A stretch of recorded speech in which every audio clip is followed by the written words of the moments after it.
Vamos direto às imagens do plenário do Supremo Tribunal Federal ao vivo aqui pela TV Justiça. Supremo Tribunal Federal, Praça dos Três Poderes, é a continuação da sessão plenária da tarde de hoje, a segunda parte, com a continuação do julgamento da ação direta de inconstitucionalidade. Julgamento iniciado nesta quarta-feira, teve a continuidade na primeira parte de hoje e agora a expectativa, eventualmente, da finalização do julgamento já na segunda parte da tarde desta quarta-feira. Lembrando que teremos sessão amanhã a partir das 9h30 da manhã, que você vai acompanhar ao vivo direto do plenário, assim como a sessão desta quarta-feira, agora aqui na TV Justiça. Obrigada, podemos nos sentar. Renovando Imagem meu aberta, os cumprimento ministros se posicionam ao centro da todos. mesa em formato da letra U invertida. Vamos dar Quem fala é a continuidade ao excelentíssima julgamento ministra, da ADI presidente da Corte. 4768, sob a relatoria da ministra Carmen Lúcia. Colho o voto do ministro Luiz Fux. Boa tarde, senhora presidente. Boa tarde, vice-procuradora-geral da República, eminentes pares, senhores advogados, demais integrantes aqui do auditório, os alunos. Alguns já saíram, acho que todos já saíram. Mas também saúdo o efeito retrooperante. Ministro Luiz Fux.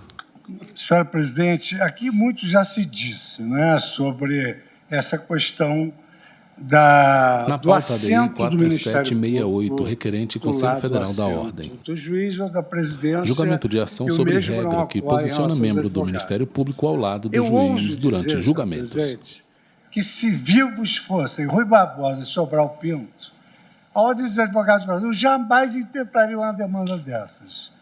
Por quê? Porque o grande palco das falas excelentes dos advogados é o plenário, é a tribuna separada dos advogados.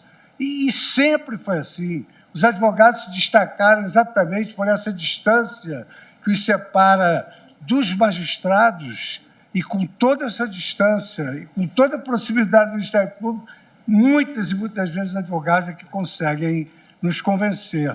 Então, eu primeiro aduziria a esse argumento interdisciplinar, que eu tenho certeza que os advogados presentes têm toda, digamos assim, a natural postura de ocupar a tribuna e fazer grandes defesas. Por outro lado, é mais um caso que vem para o Supremo Tribunal Federal, que não é a arena própria para decidir isso, porque não há nenhuma inconstitucionalidade disso, porque não há nenhuma regra constitucional.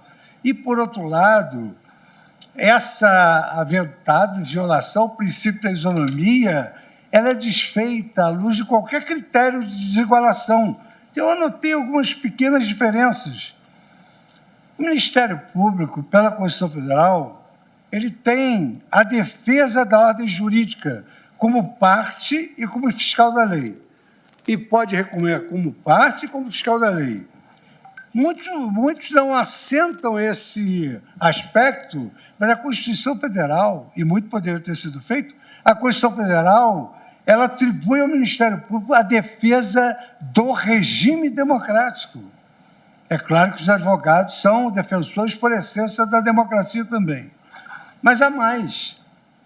O Ministério Público, o dever de ofício, ele não intervém pró populo, ele intervém pró parte.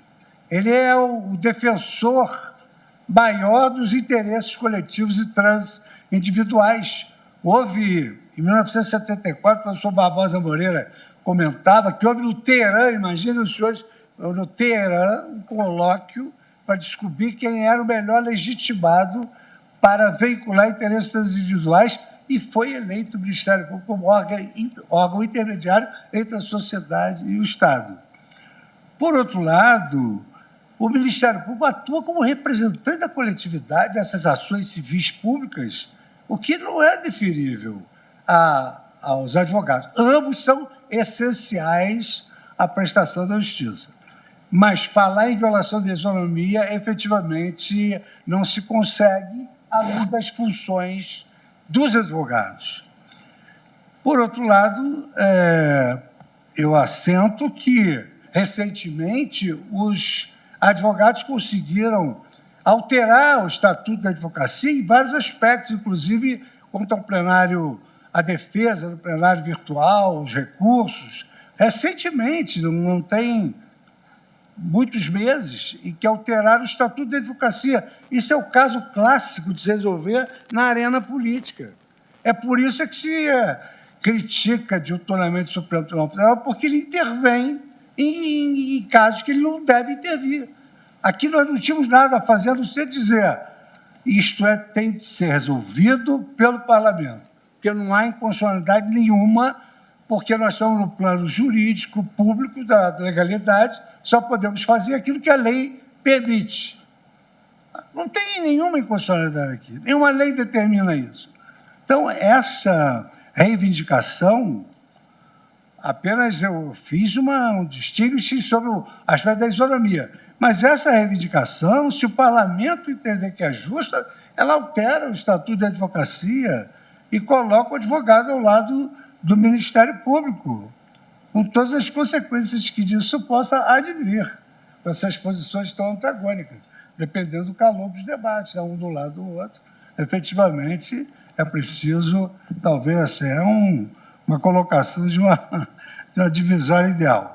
Mas, de toda maneira, senhora presidente, eu não entrevejo ilegalidade, entendo que essa não é a arena própria para discutir isso, que isso deveria ser discutido no Parlamento, na alteração da lei federal, do Estatuto da OAB, e no tocante à desigualação, aqui há vários critérios que demonstram que não há nenhuma violação ao princípio da isonomia.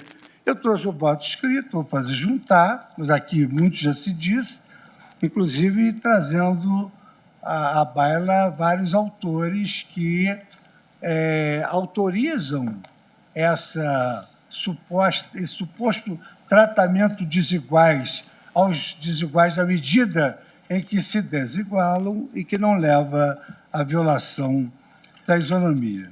Então, eu estou acompanhando integralmente o voto da eminente relatora Carmen Lúcia. Muito obrigada, ministro Luiz Fux.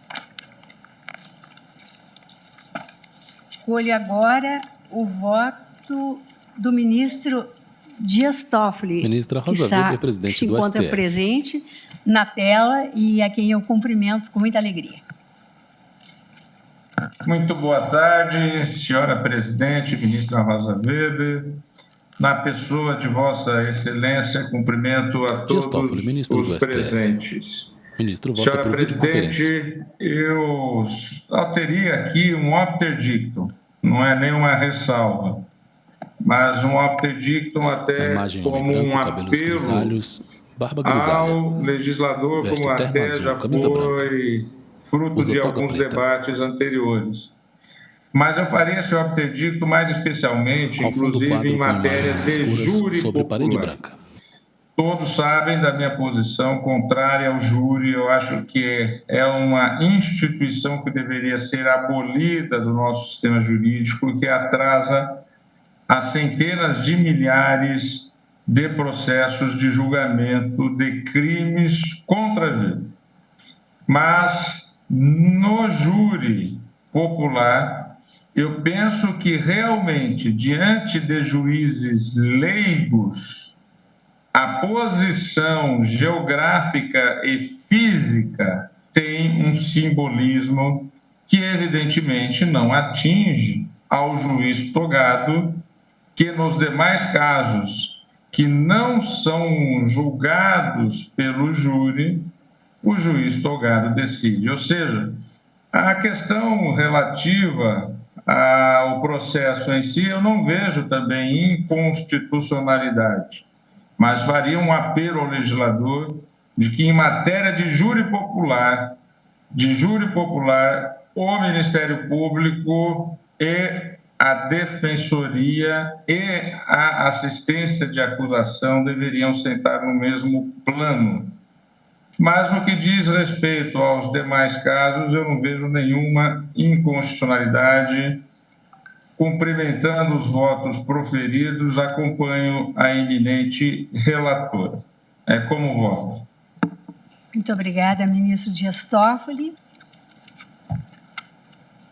ministro Ricardo Lewandowski. Como vota Vossa Excelência? Renovo os cumprimentos a Vossa Excelência, à Corte e aos demais presentes, senhor presidente. Eu, com o devido respeito daqueles que me precederam, eu gostaria de assentar que, na minha opinião, nós estamos diante de uma questão eminentemente constitucional e não legal, e que talvez mereça que a Corte chegue, mas já vi que não chegará diante da maioria já formada, a uma interpretação conforme dos dispositivos constitucionais.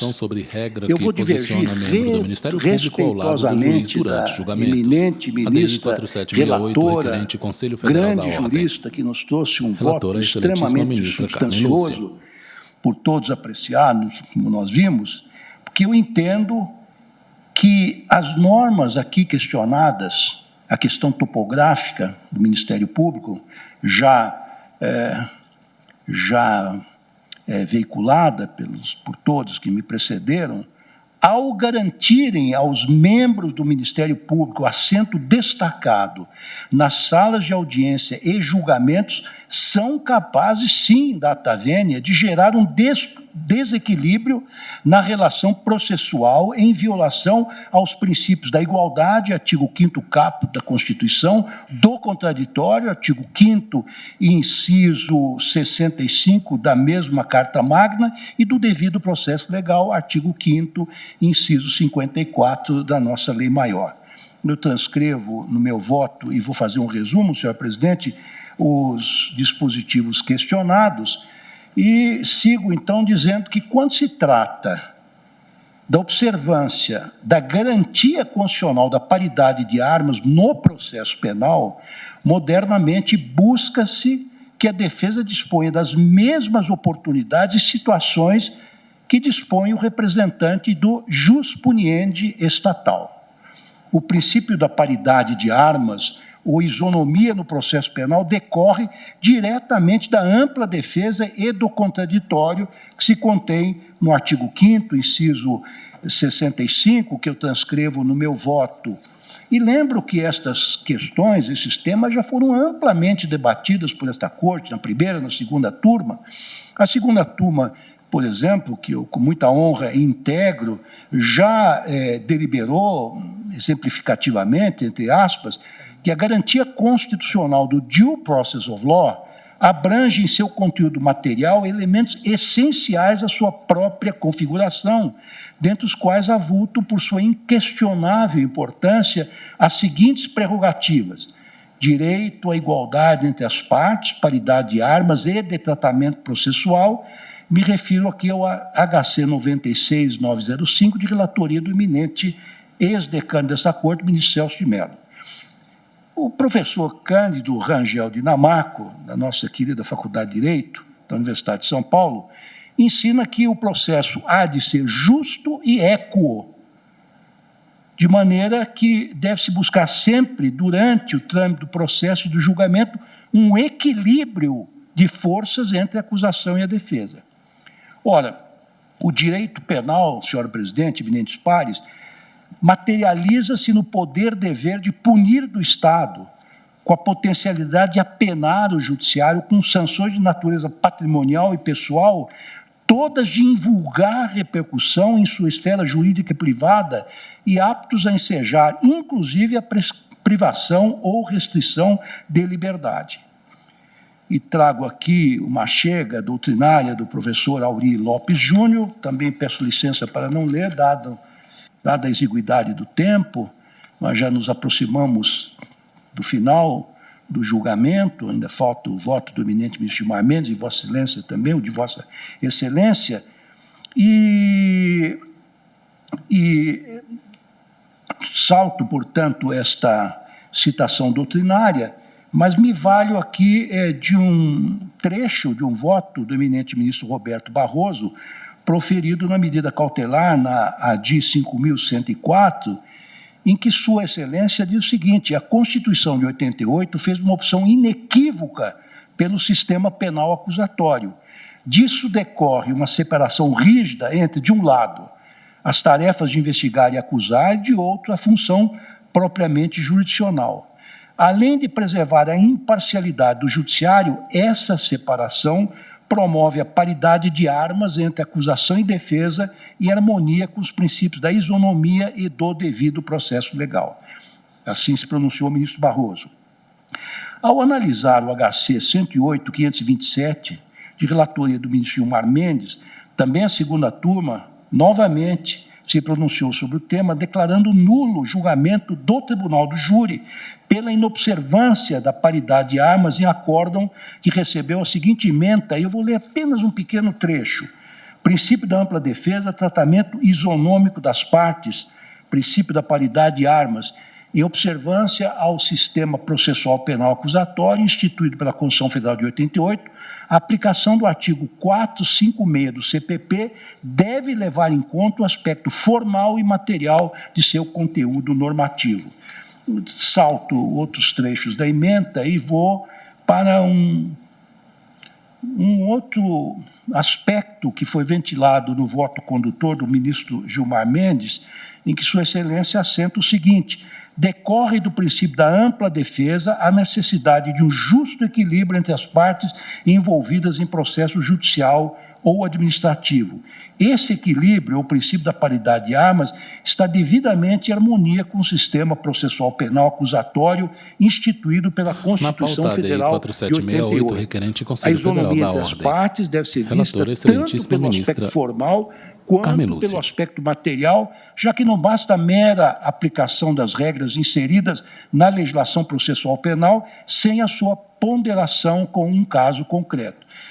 Quero crer que quando o ministro Gilmar Mendes se reporta ao aspecto material, está incluído também o aspecto topográfico, que é eminentemente simbólico, carregado de simbolismo a posição de cada um dos julgadores, defensores e acusadores. Então, e segue nesta linha o eminente ministro Gilmar Mendes. Em outra oportunidade, a primeira turma do Supremo Tribunal Federal, em homenagem também ao tratamento igualitário entre as partes, concedeu a ordem, no HC 84.159, de relatoria do ministro Marco Aurélio, e aqui é uma situação muito, não diria semelhante a essa que estamos discutindo, mas também envolve uma prerrogativa do Ministério Público que a Corte, pelo menos pelo pronunciamento da primeira Corte, julgou impróprio. Julgou irregular, julgou ilegal e inconstitucional. Também num trechinho do voto do ministro Marco Aurélio, consta o seguinte: imprópria é a prática da colocação do processo em prateleira e retirada à livre discrição do membro do Ministério Público, oportunidade na qual, de forma juridicamente irrelevante, opõe o ciente com a finalidade de, somente então, considerar-se intimado e em curso o prazo recursal. Aí diz o ministro Marco Aurélio: nova leitura do arcabouço normativo, revisando-se a jurisprudência predominante e observando-se os princípios da paridade de arma, levam a esta conclusão, que não estava nem de longe previsto na legislação vigente. E salto trechos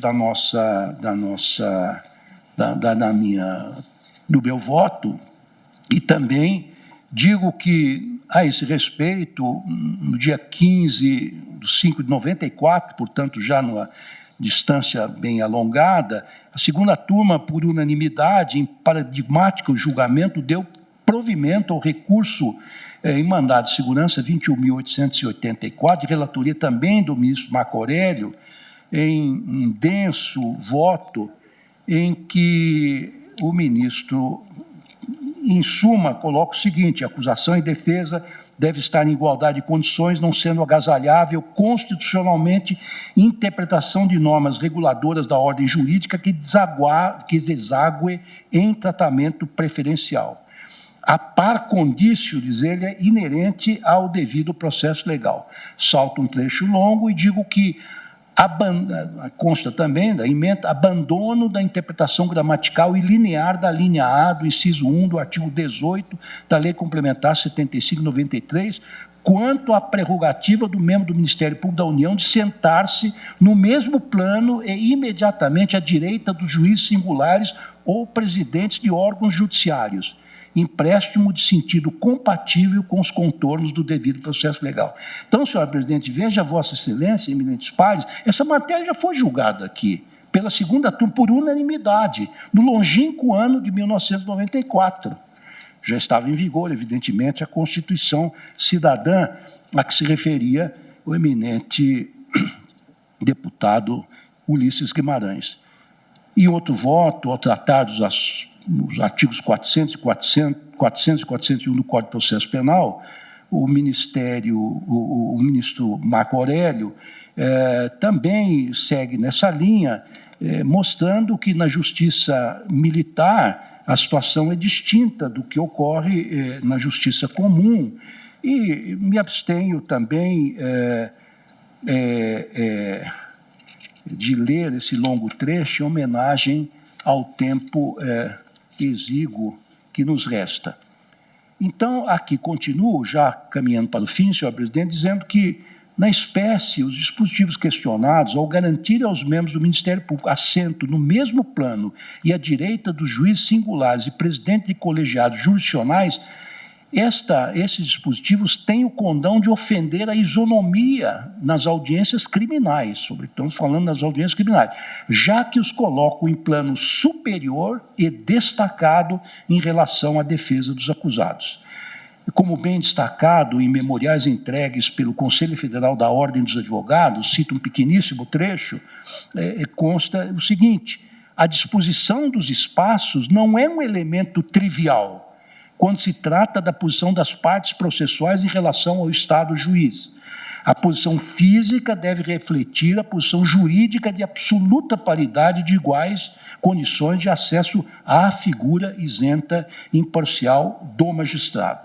Sigo adiante, em longo voto, e aqui trago também um trecho, agora, de uma petição juntada aos autos pela Associação Nacional dos Defensores Públicos Federais, a ANADEF, na qualidade de amicus curiae, que, inclusive, traz a notícia, eu transcrevo longamente a manifestação desse amicus curiae, é que o presidente da Itália, na época, exarou um decreto, em 1988, número 477, julgamento de ação sobre regra que Código de Processo Penal posiciona italiano, membro do Ministério Público ao lado do juiz durante julgamentos. já se prevê ADI 4768, esta requerente Conselho igualdade Federal da Ordem. de tratamento entre a acusação e a defesa.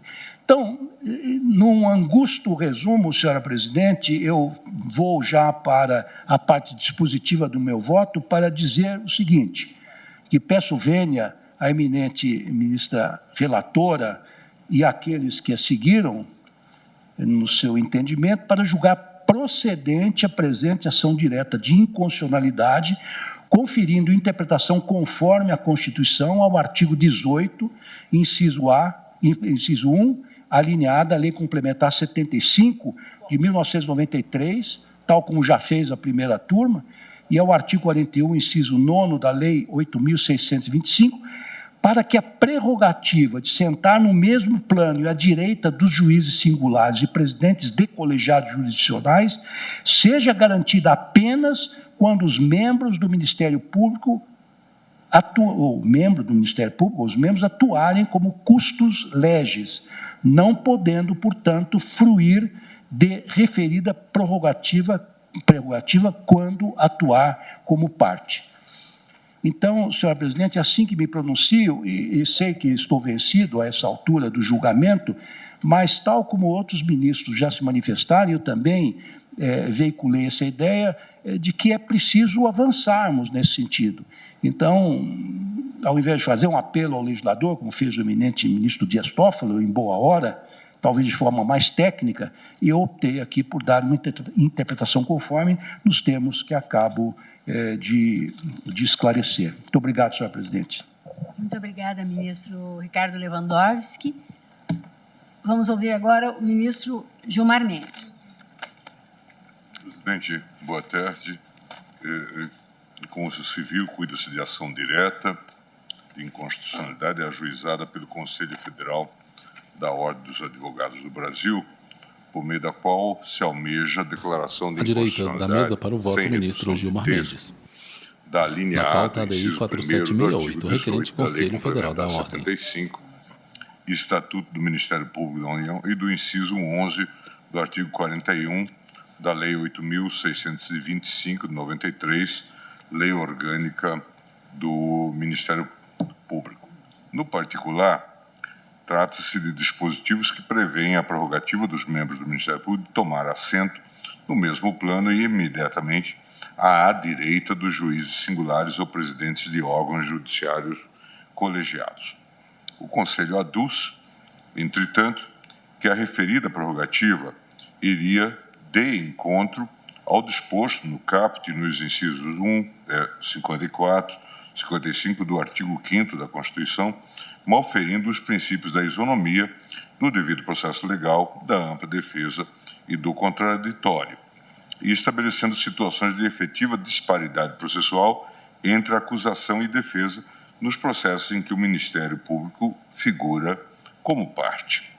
Por esses motivos, requer-se, então, a declaração de inconstitucionalidade sem redução de texto dos dispositivos impugnados para que lhes seja conferida interpretação conforme a Constituição, de modo a afastar a aplicação da prerrogativa neles contidas aos processos em que o Ministério Público figure como parte processual.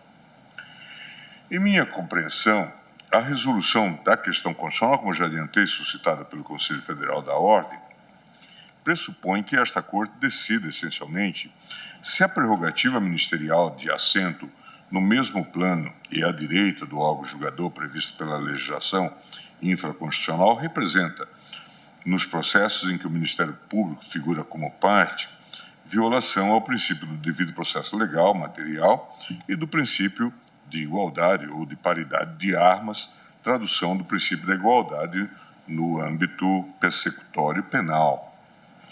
Tais princípios efetivamente impõem que se proceda a uma interpretação constitucionalmente adequada das normas que estabelecem a prerrogativa do Ministério Público de tomar assento em mesmo plano e ao lado do juiz, interpretação que deve ser feita em parte na linha defendida pelo autor da ação, com todas as vênias devidas às posições em contrário. Eu fico sempre muito preocupado, presidente, de divergir da ministra Carmen Lúcia.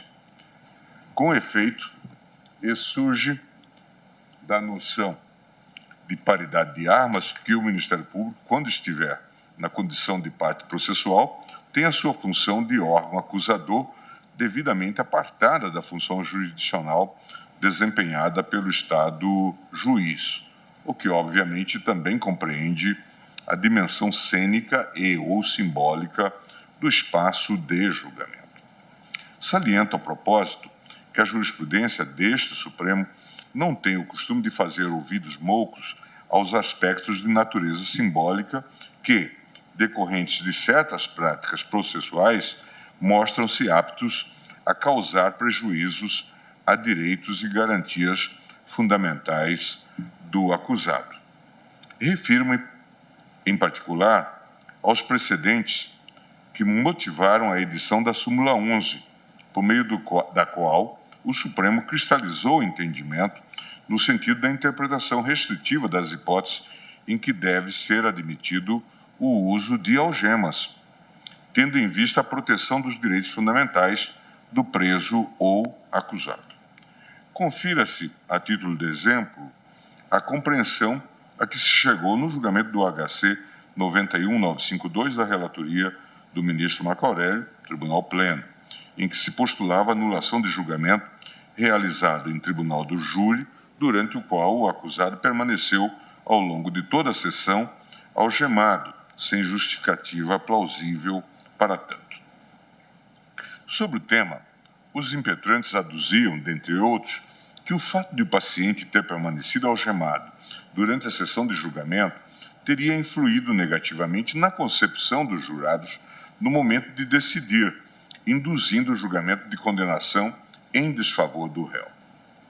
Dito de outra forma, sustentavam que o constrangimento causado pelo uso das algemas teria causado significativo impacto simbólico nos jurados, em geral cidadãos leigos, que por isso estariam potencialmente inclinados a decidir o feito em desfavor do paciente.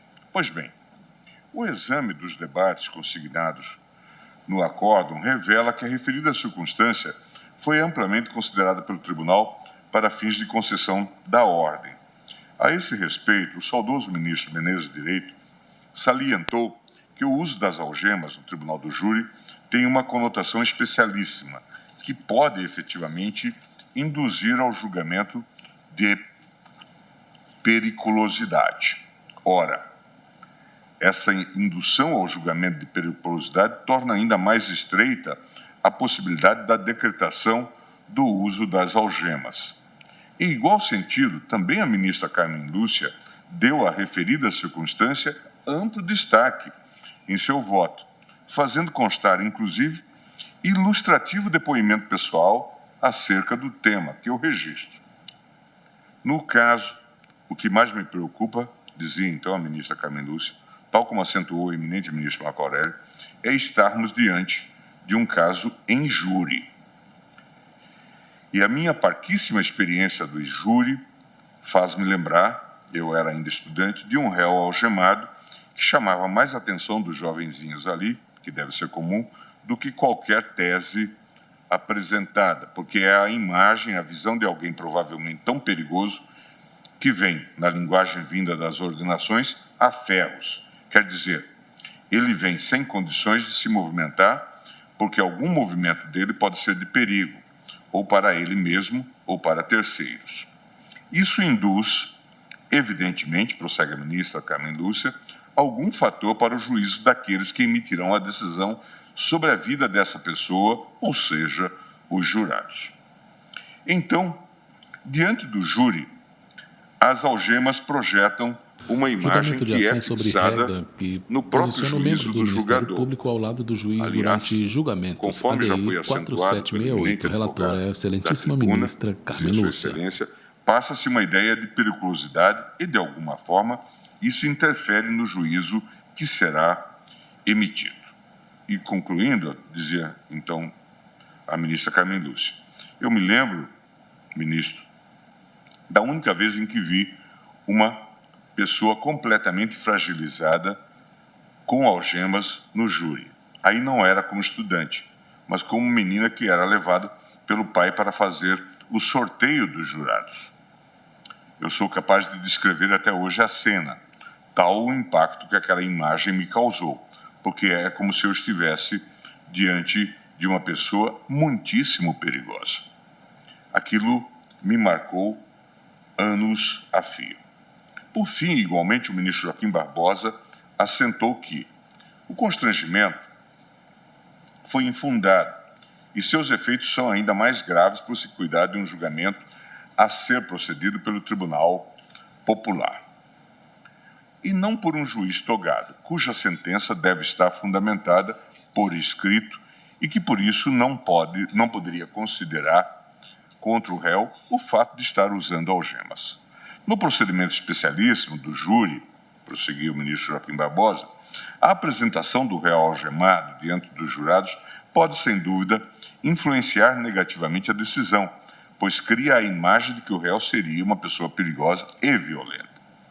Considerando que os jurados decidem com base na íntima convicção e não na persuasão racional, e levando em conta que a decisão de condenar ou não o réu não precisa de qualquer fundamentação, o emprego das algemas durante a sessão de julgamento deve ser excepcional, somente se justificando quando o juiz presidente fundamentar a necessidade do emprego das algemas no caso concreto. Mutatis mutandis, presidente, tenho que o provimento jurisdicional pretendido pelo Conselho Federal da Ordem dos Advogados nestes autos é de natureza análoga à pretensão veiculada nos autos do HC 91952. Também aqui se argumenta, a meu ver, com razão, que uma determinada prática processual, tida por inconstitucional, possui o condão de produzir impacto simbólico apto a ocasionar prejuízo processual concreto ao acusado. É o caso da testemunha leiga que, inquirida pelo órgão acusatório situada em grande proximidade ao juiz, tende a potencialmente moldar suas respostas, até mesmo a nível inconsciente, às hipóteses do acusador, tido como figura de autoridade.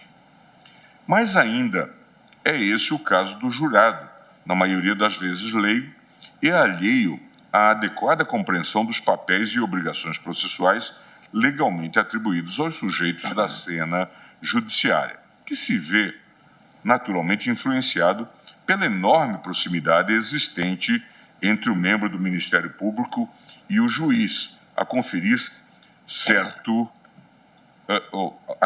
sendo certo que é justamente no âmbito do Tribunal do Júri que os prejuízos simbólicos tendem a ser mais significativos, na medida em que a própria decisão acerca da culpabilidade do acusado resta nas mãos dos jurados leigos.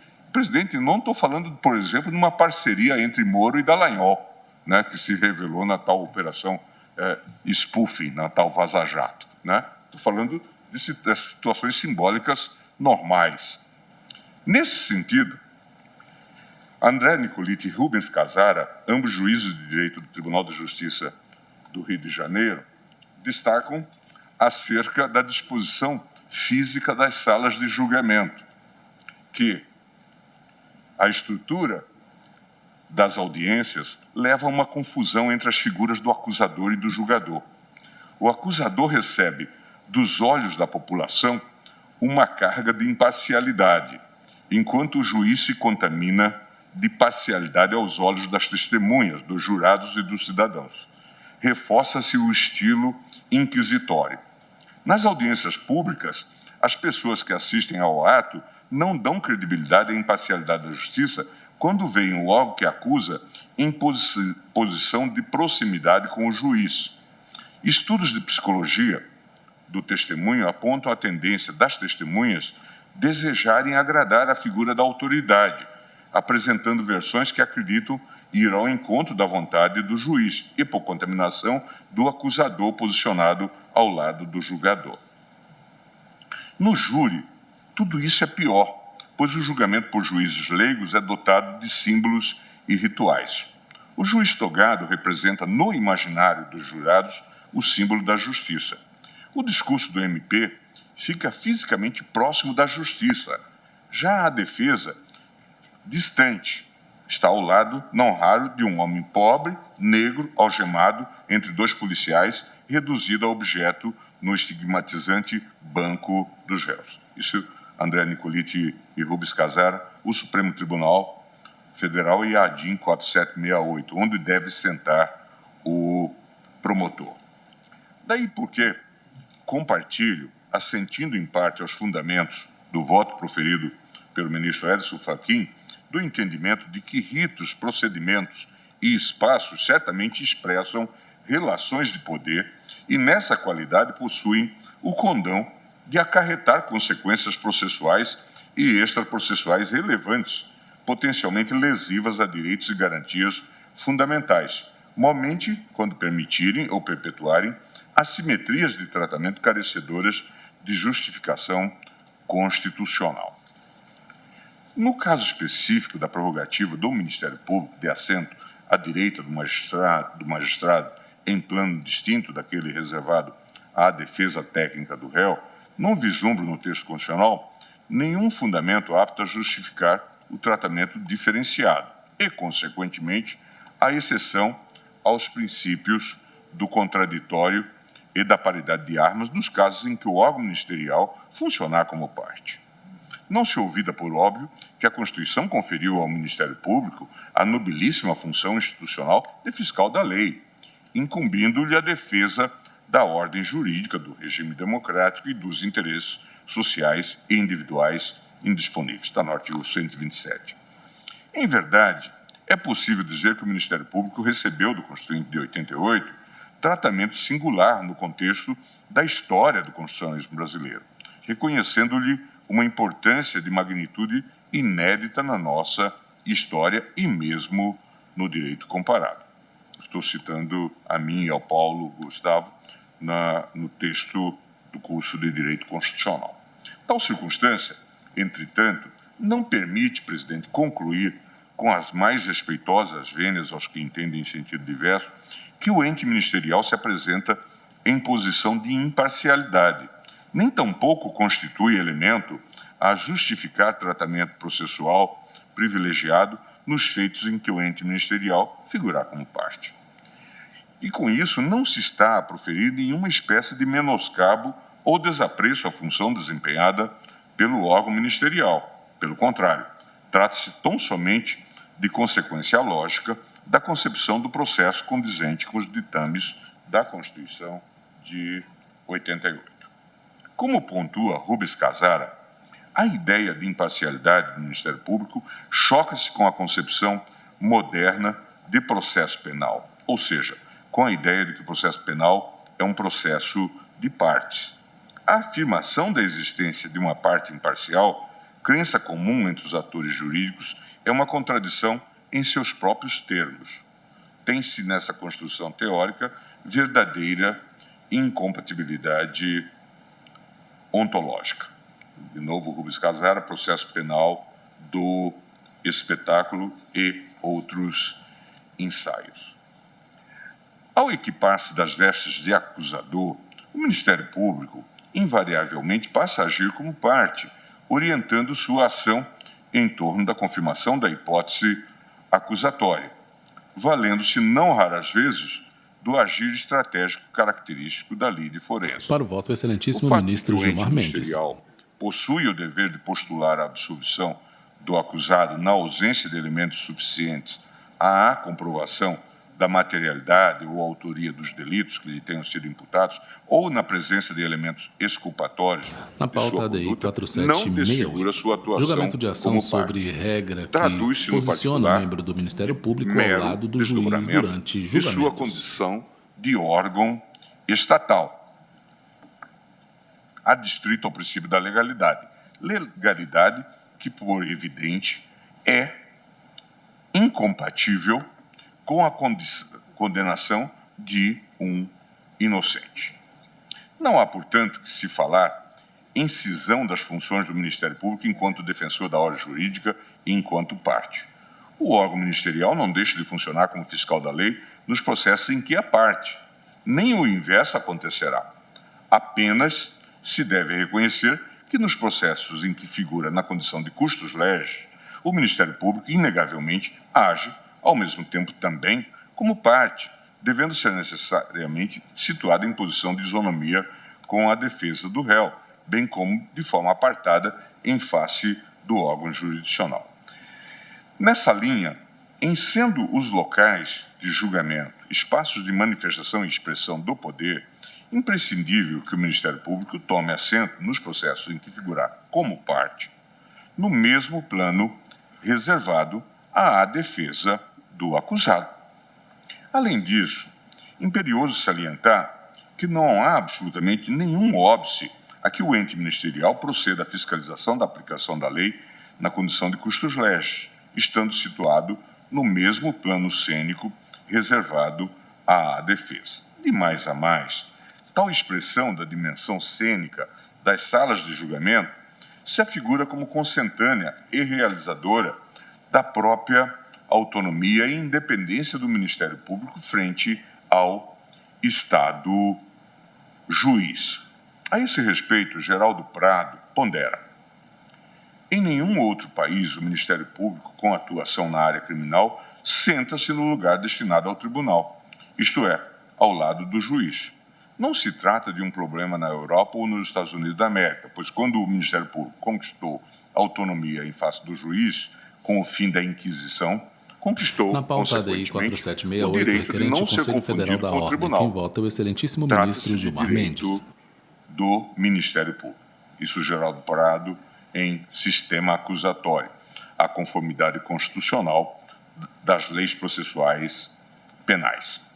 Em face de todos esses elementos, presidente, entendo que deve ser, sim, conferida a interpretação conforme aos dispositivos que prevêem a prerrogativa ministerial de assento especial ao lado do magistrado em plano distinto da defesa técnica do réu.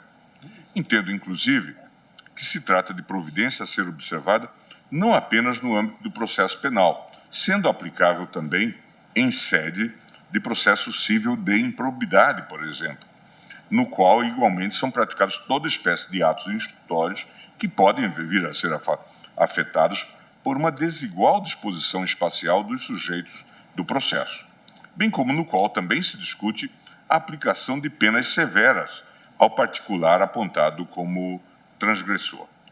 Compreendo, por outro lado, necessário rejeitar a pretensão autoral no que se refere aos órgãos jurisdicionais de segunda instância e aos tribunais superiores, pois, além de competentes para elaborar seus regimentos internos e neles dispor-se acerca de seu funcionamento e da ordem de seus serviços, estou citando a DIN 1105, da relatoria do saudoso ministro Paulo Brossard, na dinâmica das sessões de julgamentos desses órgãos colegiados, em que membros do Ministério Público tomam assento na condição de custos legis em regime praticamente integral, não se vislumbram maiores impactos em virtude da disposição cênica dos sujeitos processuais, mesmo porque a tribuna, historicamente, é situada no mesmo plano do órgão julgador. Por tudo isso, e com todas as vênias ao entendimento da eminente ministra relatora, a ministra Carmen Lúcia, e aos demais votos que acompanharam esse entendimento, manifesto-me, presidente, no sentido de julgar parcialmente procedente o pedido para declarar a inconstitucionalidade, sem redução de texto, da linha A do inciso 1º do artigo 18 da Lei Complementar 75 de 93 e do inciso 11 do artigo 41 da Lei número 8625 de 93, conferindo-lhes interpretação conforme a Constituição para assentar a inaplicabilidade da prerrogativa funcional neles contidos aos processos de natureza acusatória, direito penal e processo de improbidade, em que o Ministério Público figurar como parte em primeiro grau de jurisdição, é como voto. Muito obrigada, ministro Gilmar Mendes. Cabe-me agora votar e eu gostaria, em primeiro lugar, de registrar a riqueza Com a palavra, a dos excelentíssima debates ministra Rosa que Weber, aqui presidente foram do Supremo Tribunal Federal, estabelecidos e que, para o inclusive, voto. me levam a alterar uma convicção primeira que havia formado, trazendo um voto escrito, acompanhando o belíssimo voto da eminente relatora, e que vou juntar aos autos com a adequação que aqui farei, e com relação a eles, e até para bem exprimir a vossas excelências o caminho que eu estava a trilhar, me levou à seguinte ementa. O Ministério Público, a teor do artigo 127 da Constituição da Carta Política, é instituição permanente, essencial à função jurisdicional do Estado, incumbindo-lhe a defesa da ordem jurídica, do regime democrático, dos interesses sociais e individuais indisponíveis, sempre sob a perspectiva do interesse público. As garantias e prerrogativas outorgadas pela Constituição da República ao Ministério Público têm como fim último a preservação das necessárias independência e equidistância do parquê quanto às instâncias políticas e ao próprio Poder Judiciário, de modo a viabilizar o exercício das respectivas funções em plenitude e em conformidade com o artigo 129 da Carta Política. Dada a posição institucional e as relevantes funções desempenhadas, entendo que seja atuar de forma ativa, seja na condição de custos legis ou custos juris, não se despe o Ministério Público de sua condição de órgão estatal responsável pela defesa da integridade da ordem jurídico-normativa requerente Conselho Federal da Ordem dos Advogados do Brasil. Fim de agir pautado pelo interesse público. Ao Ministério Público, por dever de ofício, incumbe, em todas as hipóteses, a tutela da ordem jurídica e a defesa do interesse público, com posição de neutralidade, mesmo quando atua como parte. Ao advogado, por sua vez, embora desempenhe função essencial à justiça, é parcial, por dever de ofício, enquanto detém o encargo de resguardar os interesses de seu constituinte. há fundamento adequado, portanto, para o discrímine, autorizando a desigualação. Tal circunstância, a tornar legítima a escolha legislativa, me conduz ao juízo de improcedência, à inconstitucionalidade arguída e, consequentemente, ao juízo de a inexistência de inconstitucionalidade arguída e, consequentemente, ao juízo de improcedência do pedido. Essa era a ementa, né, que eu propunha ao voto que vim preparada para proferir, na linha, de resto, dos votos, todos brilhantes que aqui foram trazidos, com ressalva daqueles em que foi aberta a divergência. Todavia, ao ouvir as razões da divergência, eu fiquei muito impressionada e me lembrei tanto de um livro que eu li há muito tempo, O Corpo Fala, né, com a linguagem silenciosa da comunicação não verbal. E pensei que, assim como o corpo fala, as imagens, os ritos, as disposições físicas das salas de julgamento, como enfatizado pela divergência, também são simbólicas e têm muita força. E me lembrei especialmente de uma audiência que eu estava a presidir como juíza do trabalho no início da década de 1980 do século passado, na Junta de Conciliação e Julgamento de Vacaria, no interior do Rio Grande do Sul, da qual eu era presidente. Eu, uma juíza jovem e uma mulher, ladeada por 2 vogais, 2 homens maduros. E nesta audiência, tanto o reclamado, que produziu, nunca esqueci, uma defesa verbal na ação trabalhista, como as testemunhas, o tempo todo se dirigiam a um ou outro vogal, jamais a mim, porque seguramente no seu imaginário, uma mulher como eu, e uma jovenzinha, né, estava na 20 e poucos anos, não poderia ser a detentora de parcela do poder estatal, não poderia ser a juíza. Então, eles não faziam por indelicadeza ou desrespeito comigo. Era realmente algo que estava incorporado à cultura. Então, pensando tudo isso, eu altero o meu voto, né, embora uma posição vencida, não com a largueza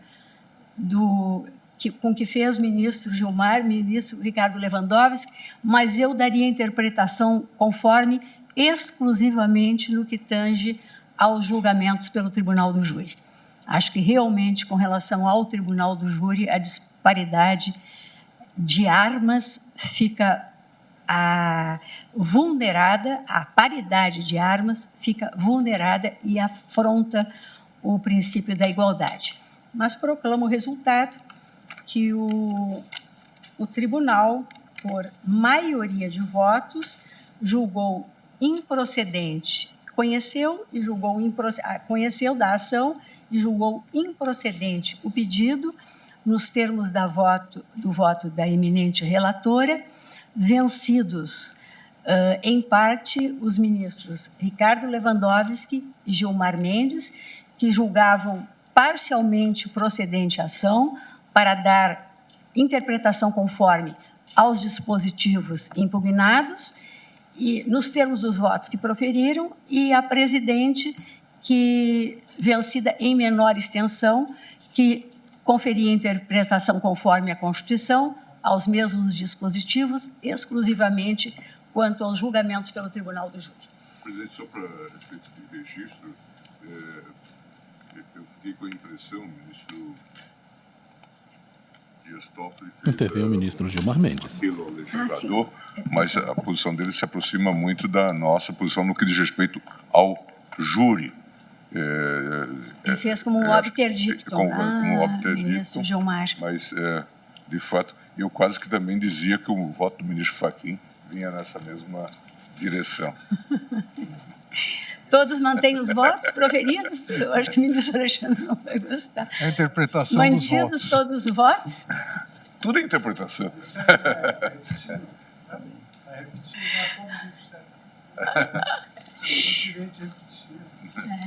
Não, mas é um julgamento assim que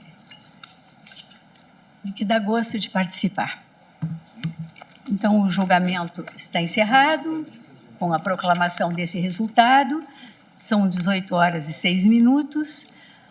Eu iria propor que nós julgássemos ainda um habeas corpus, em que só falta a tese, mas não me parece que seja adequado, todos já têm compromissos, audiências, né, marcadas. Então, só me resta declarar encerrada a sessão, agradecendo a presença de todos e desejando uma ótima noite. Amanhã tem mais, ministro Luiz Fux. Amanhã de manhã. Amanhã pela manhã. Começamos com qual, presidente? Amanhã. Amanhã, com o processo que está... Qual é o primeiro da pauta, por gentileza? É da relatoria da ministra Carmen Lúcia. É um ADI também. Não, de amanhã é um ADPF. ADPF 634. E, na verdade, esse processo eu o incluí amanhã como uma homenagem ao Dia da Consciência Negra, porque é uma ADPF que diz com a competência legislativa, instituição de feriado e Dia da Consciência Negra. Então, amanhã começamos por ele, né? Às 9h30, senhores ministros, 9h30. Tá certo? Muito obrigada.